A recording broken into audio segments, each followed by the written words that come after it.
So several of my students have been asking me what happens when you boil certain fruits. So this is for you, Ben. I don't have any bananas today, but I will be boiling apples. So what we're going to do is we're going to start with some apples. So we have 4 apples. The first thing that we need to do is we need to cut up those apples, peel them, and core them so that they're nice and tasty. And then while that is happening, over here, we're going to fill up some boiling water. So now I'm going to take half a cup of water and my 4 cut up apples, and I'm going to put them in this saucepan, and we're going to put them over medium heat until the water starts to boil. There's not very much water in there at all.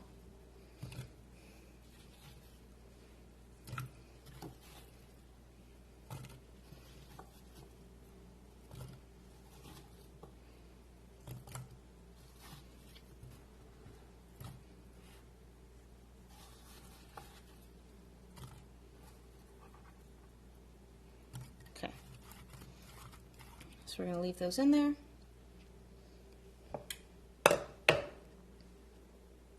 We're going to let that heat up, and then we're going to check back in and see what happens.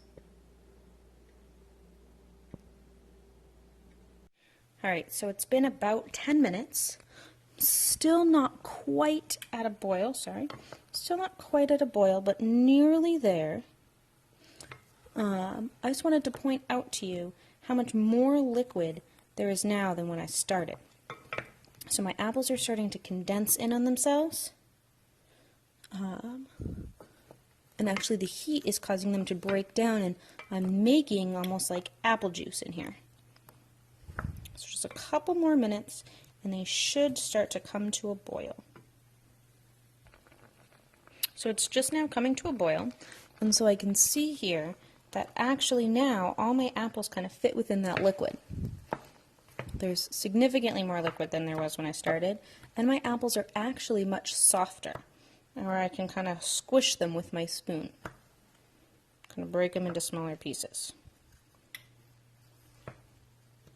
I could have cut them smaller when I first started, and it would have sped this process along a little bit, but I wanted to show you how soft they become as they get heated up, and all those juices get drained out of them.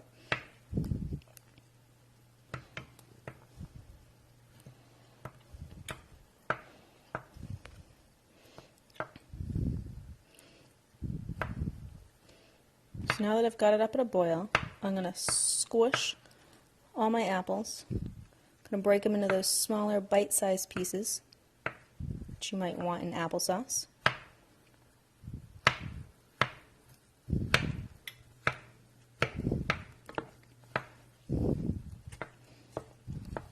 Make sure all those apples that were on the top before and haven't had a chance to really be heated end up mixed in there. Sorry there.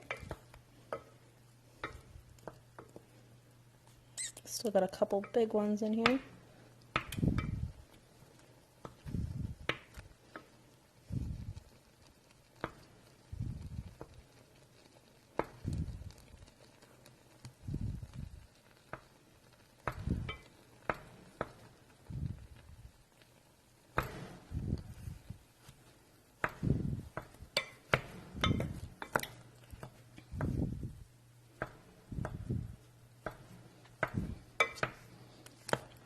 So now we've got the beginnings of applesauce. It actually smells just like apple cider.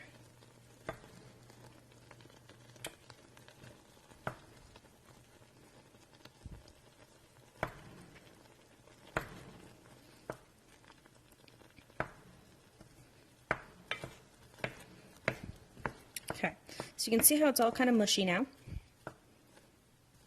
So what I'm going to actually do is I'm going to come up here and I'm going to turn my heat down to low, and I'm going to leave it like this for several minutes until all my apples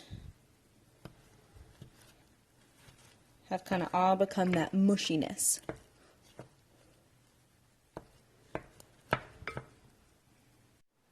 Okay, so now my apples have been simmering for a couple of minutes and I finished breaking them all up. Again, you could start by cutting them into smaller pieces and this process would be a little bit faster. I just wanted to show you that you could break them up pretty easily once they've been heated. And we can see this starting to look more and more like the consistency of applesauce. Still got some larger chunks in there. What I'm going to do now, I'm going to keep the heat on low, and I'm actually going to sweeten it up a bit.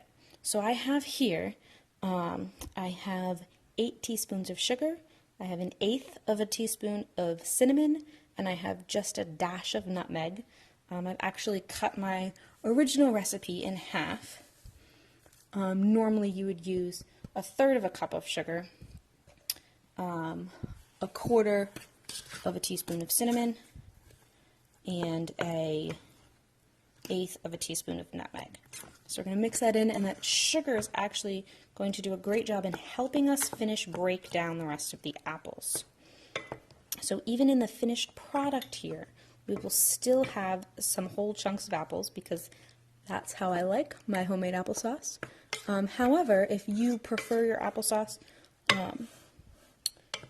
to be smooth with no apple chunks in it, then you could just make sure you just simmer it longer or cut your apples into smaller pieces when you first begin. And you'll be able to break down those apples all the way. As we can see here, a lot of this is already nice and gooey. So we're going to give this just a few more minutes until it has finished breaking down. I'll see you guys in a bit. And there you have it. Just a couple of minutes later, we have some nice liquidy applesauce. If you prefer it more liquidy than this, then you could add a little bit of extra water or give it a little extra time for those apples to break down. Softer apples, such as Macintosh, will break down a little bit faster, whereas harder apples, such as Gala apples, will take a little bit longer to break down. One of my favorite things about homemade applesauce is that it tastes just as good hot as it does cold. So you can serve it right out of the pot, or if you prefer it to be cold, you can stick it in the fridge and let it chill for a couple hours before serving it. This is my mom's recipe that she makes every Thanksgiving, and it's a personal favorite. I'll have the recipe listed in the description below. Go ahead and try it and let me know in the comments what you think.